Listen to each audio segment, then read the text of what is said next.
What is going on, everyone? My name is Andy, and today we're taking a look back at Game Week 32. Going to review my game week and just the game week as a whole. Is there anything to talk about from the matches that happened? Maybe players we hadn't considered? Are there now players that we were looking at that are now worse options and things like that? Obviously, this game week was quite anticipated because a lot of people wildcarded, especially in the FPL community on Twitter and Fantasy Football Scout and stuff like that. So we were hoping at least for a good score to try and get us through to the double game weeks coming up in Game Week 34 and should be 37. Hopefully that'll be confirmed later today. I'm recording this on Monday, straight after the game week's finished. So hopefully either today or tomorrow, the double game weeks for 37 will be absolutely confirmed. But anyway, let's just jump straight into it and we'll go through Game Week 32 and what happened. So I've done this a little bit differently. Obviously I don't do reviews every week just because of time, but I've got a bit of time off today. It's Easter Monday. So I've got my team score up as well as all the matches instead of any points to go through. So I think that's probably best saved for a Q&A video, which I'm going to record later today as well, and the preview video later on in the week. So we'll go through all the matches afterwards. I'll just quickly go through my team. So this is my wildcard team. I think I went up about 6,000 places. I'm just outside the top 40k now, so I'm like 40,435, something like that. So I went up about 6,000 places with a score of 62. Am I happy with that? Yeah, I think I am fairly happy with that. Like I said, for me, Game Week 32 was almost about just trying to get through it for Game Week 33 and 34, because obviously I had Chelsea and Spurs players playing against each other, which wasn't great. I knew that Lukaku could do something, but I was hoping that maybe Jamie Vardy or AUBAMEYANG could match up with him, because some people in wildcard went AUBAMEYANG and Lukaku, others just got AUBAMEYANG and Vardy, etc.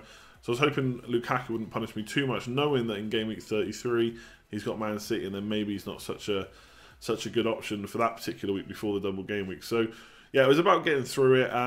If you follow me on Twitter and streams and Fantasy Football Scout and stuff, you know that I was really deliberating over my last defender spot. It was over originally going to be Kiko Femenia who scored in the Watford match, or Tarkowski, and in the end I went back to Mustafi because Arsenal got two nice fixtures. I didn't need the money right now. I'm going to probably spend a transfer on that anyway in Game Week 34 to get the money back. So I thought I'd go for Mustafi. Nearly had an assist, but 2 bonus points and a clean sheet was really nice, so I'm really happy with that. Alonso, 1 point. People obviously straight away now saying that he's too expensive, shouldn't have him in our team, should look to get rid of him. I'm not so sure about that. He scored a goal which was given offside. He had other chances. On another day he comes away with attacking returns, which is why we've got him in our team, obviously with the hope that they also get clean sheets. And with the double game week of Southampton and Burnley away, they don't score too many goals. I'm hoping for at least 1 clean sheet out of them and potentially some attacking returns. So I'm still happy with Alonso, but yeah, I do get that he's a lot of money. And when he's not scoring, he's usually the first one that you look to because he's a defender. So you want to get that money out of defence to put it into attack. But I think for now, Alonso definitely stays for me. I'm definitely going into the double game week with him. Loughton, a bit annoying. Obviously, Rondon, the only kind of attacking outlet for West Brom right now. Scored against Burnley, so the clean sheet went there. It's a bit unfortunate. David De Gea against Swansea, nice clean sheet as expected. We'll come on to Man United in a bit because there's a bit to talk about their defence. But yeah, happy with that. He kept Man United in it as well. 2 great saves. So didn't quite get the save point, but clean sheet, which was nice. And then Captain Salah, he always delivers. To be honest, I didn't think he had the greatest game against Crystal Palace. Didn't get any bonus points, but he still delivered at the end. Yes, okay, I could have captained AUBAMEYANG and got more points, but that was pretty much never going to happen, to be honest. I was always going to go for Salah. He's the safest pick right now. And the thing with Salah is you barely get punished if you captain him. Either he scores well, in which case you've captained him, you've got his points, or he doesn't score well, but everyone else has captained him, so you don't kind of fall down a bit. And you know, you could say that's a negative way to look at it, but when the man's scoring so well, why would you bet against it? But maybe next week people will do that, and we'll see. Especially as AUBAMEYANG's just on penalties now. We've seen, and obviously got 2 goals, which is really nice. Son assist, like I said, I wasn't expecting too much out of the Chelsea Spurs game. You know, it's a bit annoying, I suppose, that Alli and Eriksen did well in that game, but Son came away with an assist, which was nice. Mahrez didn't do anything. People were on Mahrez and Vardy's back during the game on Twitter and stuff like that. They weren't doing anything, but they've been so consistent. I mean, you look back at Mahrez's scores, and he's been consistent for like kind of the last 20 game weeks or so when he's played. So yeah, I'm happy enough to keep him. I think double game weeks coming up are really nice. Obviously Vardy scored, which was good. And then AUBAMEYANG 2 goals, obviously 1 penalty, 1 open play, and then he gave away the second penalty, which is annoying. More annoying if you captained him, I expect. Yes, okay, it's annoying for me. He didn't get 17 points, but If I captained him, then I'd be really annoyed because that's an 8-point swing then. But he came away with the 3 bonus points, which was good. And then on my bench, Vertonghen, lucky he didn't get sent off. Morgan, clean sheet, and Barnes goal. Yeah, of course I would have liked them in my team instead of Gross, but I was never really considering that. So, yeah, happy enough. 62 points, a rise in rank of about 6,000 places, up to 40k. People have been asking me what I'm aiming for. I'm hoping to get into the top 10k still. We'll see if it happens at this point. I think with Salah doing so well, and you could potentially captain Salah 4 out of the last 6 game weeks, there's not too many points to be gained doing that, but obviously you don't want to lose points either. So I want to get up to the top 10k. We'll see how it goes. I've still got a lot of my chips left, and obviously double game weeks to come, so I'm confident we can boost that a lot from the top 40k. I just don't know if I'll finish in the top 10k, but we'll see how it goes. Let's take a look through the matches quickly. I don't want to spend too much time on this because most of you will have seen the results anyway, but we'll just go through whether there's anything to note. So Crystal Palace and Liverpool, Milivojevic absolutely dining out on penalties, scores another one. Stonewall penalty for Crystal Palace. I don't think you're necessarily bringing him in unless you want him for game week 35, but yeah, not much to talk about from the Crystal Palace side. Liverpool were not great, to be honest, in that game, but they still came away with the win. Mane again, could have been sent off, should have been sent off, comes away with a goal in the end. And then Salah always delivers. Firmino obviously missed out, which is annoying if you kept him. There was a lot of chat whether you should keep him on the wildcard or not. Obviously, I went for Vardy instead, which has worked out okay so far. He did score in the 96th minute, so maybe you could count that as a bit lucky. Obviously, they beat Brighton 2-0. Leicester, Abora scored the other goal. Interestingly enough, it was Chilwell that assisted Abora. And Chilwell was one that a lot of us didn't go for. We went for Morgan because he's more nailed on. Now, we knew Chilwell was going to play games. He may even play pretty much the rest of the remaining games apart from maybe one fixture. So it just depends whether that's in a double game week or not. It probably will be. But he looks fairly nailed on. Not as nailed on as Morgan, but he's going to play the majority of games. Nice assist for the Abora goal. Could be worth a look at if you've not already tripled up on Leicester. And then yeah, Vardy got the second goal. Then Man United 2-0 against Swansea. Sanchez, Hall first of all. So Sanchez got an assist and a goal, which was really nice. I think he's one to look at for game week 34, especially if you're free hitting or your wild card in game week 34. I think you should look at him. Could be a differential over those going Lukaku. Will he get as many minutes as Lukaku? I don't know, but you'd imagine he'll start both of those games. And then Lukaku got 1 goal, a couple of bonus points, which is nice for owners. But he could have had more. He should have had more. He had maybe 2, 3, 4 more chances to get goals. And yes, he hasn't been hauling a lot. He got 1 double-figure haul recently, but he's not got many this season. On another day, he could have had that against Swansea. The only annoyance, really, I suppose, for Man United is that they went 2-0 up and they didn't really kill the game off. They played really well in the first half, but not in the second half. You know, and earlier in the season, that would have been a 3-4-0 victory, like right at the start of the season. But it just didn't happen. So that's a shame because when you get these attackers in good games and they score early, you want them to go on from an FPL point of view to get more points for you, obviously. It just didn't happen. So whether that happened in double game week, I mean, they're playing West Brom and Bournemouth. It's got to be a look in. And then just to touch on the defence, look, anyone that's got by, you're really unlucky. To be honest, I thought he was the most nailed defender. I'm surprised he missed out. I pretty much knew Smalling was going to play as soon as we knew that Jones was not ruled out, but he didn't show up to the hotel. Obviously, you always get a report on the Manchester Evening News about who's shown up to the hotel. It doesn't always mean they're going to miss out, but a lot of the times when they're not there, obviously it does. And Jones wasn't there, so it looked like Smalling was going to play. Now, interestingly, Smalling could play through the double game week. The problem is it's so hard to guarantee. I don't think I want to go near any Man United defender apart from David De Gea. If you've got them, I think you stick and just hope that Bailly plays against Man City and then plays in the double game week. But with the FA Cup around, Lindelof did okay. There could be rotation there. And Smalling could be the most nailed on, but we just don't know that for sure, so there's no way of saying that. Newcastle, Huddersfield, not much to report on from here. I think Kennedy got an assist, which was nice if people got him in. He's very cheap. He's got a double game week later in the season. Huddersfield cannot score goals.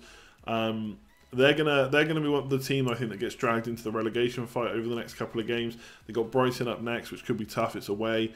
Brighton obviously still not completely safe. They're probably not going to get relegated at this point, but they're not completely safe, I would say. So they're going to go for that game. They have to target a game against Huddersfield at home. So Huddersfield in real trouble, and if you've got players playing against them, you should definitely maybe even look at captaining them, possibly. Probably not Brighton players, though.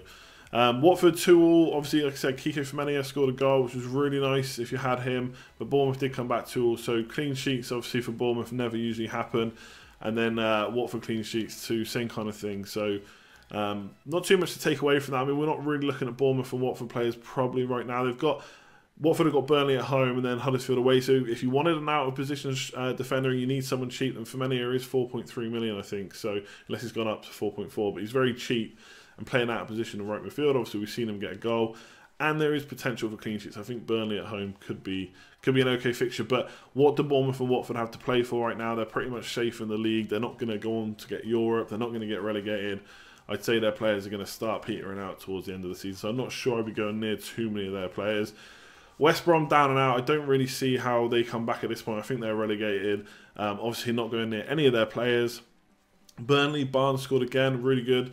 That's now 4-4. Obviously people are saying, can he keep it up? You'd imagine no, you'd bet against that happening. But we've said that about other players in the past. So I wouldn't put it past him to do well over the next couple of game weeks. But obviously I wouldn't expect him to score in every single game. But you know, for 5.4 million that he's gone up to now, he looks a really good bet as a third striker, I think. And the good thing about him is obviously he plays in Game Week 33. He's got a nice fixture in 36 and a nice fixture in 38. So although Burnley might not have too much to play for, possibly Europe still, they've got good fixtures. So I think Barnes for 5.4 million is a really good bet.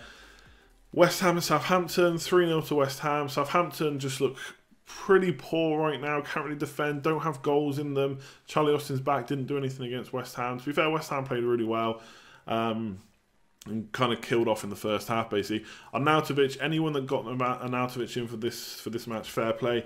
Yes, he's got Chelsea away next, which isn't ideal, but Chelsea are in a bit of a tough position right now.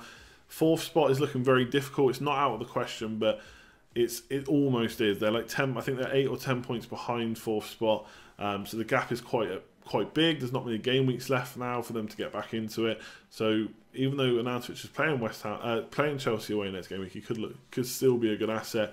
And West Ham playing game week 35, which is decent. So yeah, fair play if you had Arnautovic. And João Mario did really well as well. I don't think he's going to be someone we look to get in because obviously Arnautovic is playing up front, which is really nice. And the only other person to note in there, clean sheet and an assist, Masuaku. What a ball for Arnautovic's goal. Really impressed with that. So he could be looking again, maybe if you don't have your free hit and stuff like that. But generally, I don't think I'm looking personally at too many West Ham players right now. Everton against Man City, what is to say? Everton are rubbish. Now the blank's gone. We're not going to be looking at Everton players again, apart from maybe in game week 35 if you've got the free hit. But generally, no to Everton players. Man City still strolling. Sané, Jesus and Sterling all scored. Fair play again if you kept Man City players. I don't feel like I got too punished by not having any. And I think with Spurs and Man United up next for them, I think it's fine not to have their players. And obviously they've got European matches to play. They're going to wrap up the league soon. So I'm hoping there's going to be rotation galore. So I won't be too punished by not having their players. But later on in the season, depending on what's happening in Europe and stuff, I'll definitely be looking at them again. But like, City are amazing. They strolled that game. They had like 90% possession for a lot of the game, something ridiculous like that. They were never losing that one. Arsenal against Stoke. To be fair, Arsenal played pretty poor for most of the game. About the 60th, 70th minute is when they kind of sprung into action. AUBAMEYANG got a penalty, which was nice. Lacazette was also on the pitch at the time. So we're pretty sure AUBAMEYANG's first choice of penalties, but he did give away the second penalty to Lacazette because of confidence issues. He wanted Lacazette to get on the score sheet. So fair play to him for doing that. Obviously, from an FPL point of view, it's very frustrating for that to happen. But yeah, AUBAMEYANG looked pretty good in that game after the 60th or 70th minute. Now, will I captain him next week? I don't know yet. We'll come on to that in the preview and stuff. I think there's still a bit of a worry over Arsenal. Yes, he's not getting rotated in Europe, but other players are. Mkhitaryan didn't play, which is a bit frustrating for anyone that bought him in for these two fixtures, and that could happen again because they got to play in Europe again. So, yeah, Arsenal defensively, okay, fine. Stoke didn't offer much threat, to be honest. If you have Mustafi and Monreal, I think you're looking good. I think they'll both play again this week, which is nice. So, yeah, the scoreline probably flattered Arsenal a bit. But AUBAMEYANG's on penalties. He's getting rested from Europe. He looks like a good option for next week when he plays Southampton, who we've already gone past and obviously said not too good. And then coming on to the last game, Chelsea against Spurs. Obviously, Spurs won 3-1. Chelsea went 1-0 up. Morata, I don't think Morata's going on any watch lists anytime soon. Not with Lukaku, Vardy, AUBAMEYANG and Kane to be looking at. I think you're still looking at Hazard and Willian in attack. Problem with Chelsea, like I've just already mentioned, is fourth spot is looking very doubtful now. So will they start rotating? I think you keep your assets for game week 33, see what happens. There's probably always going to be a rotation in game week 34 anyway. So I'm not worried about Willian too much. I wasn't expecting much from the Spurs game. Honestly, I didn't think I was going to get points from any of Willian, Son and Alonso. They're obviously in there for the double game weeks, and obviously fixtures this week are much better. So Spurs play Stoke away, and Chelsea have West Ham at home. So hopefully get some points from those games. Spurs, though, a couple of things to note. Harry Kane came back. I think he came on around the 75th minute. So he's now one we've got to look out for. Obviously, we've seen what damage he can do. Always scores goals, that lad. So maybe start looking at bringing him in. I'm going to go into that in the Q&A and preview videos this week. But yeah, you've got to start looking at Kane or having a plan for him. And also, Alli scored 2 goals and Eriksen scored an absolute banger. So they've kind of been forgotten about because of Son. But if you're on like a free hit or you're wildcarding closer to get you over it this week or in game week 34, you might want to look at them, because in terms of maybe not the overall game, but mini leagues, like when I look at my mini leagues, not many people have Eriksen or Alli because they've either looked at Son or they've just skipped Spurs altogether. Now, they're on the more expensive side, but Alli now fighting for an England place maybe, something that previously looked like he was guaranteed in the 11. Lingard's come in and done really well. Sterling's guaranteed a spot, you would say. So maybe Ali's got to perform now to get into the England squad, and he's going to start showing that at Spurs. So we'll see how it goes. That's the review. Let me know if you like this style. I know usually I just go through some points, but this time I wanted to go through all the fixtures just for any key talking points. So I've probably missed some. If I have, let me know in the comments below. But yeah, let me know generally if you prefer this format where I go through my team and then just the week as a whole and just talk about any players there that might have come up. Otherwise, I'm going to leave it there for this one. Hopefully it wasn't too long. I don't have a timer on the screen to let me know how long I've been waffling on for. But yes, there'll be a Q&A this week as well, hopefully. A preview and a stream on Thursday at 9:30 PM UK time. So make sure to tune into that and we'll go through all your remaining questions for the week. Until then, like, comment, share, subscribe, all that good stuff. And I'll catch you next time. Cheers all.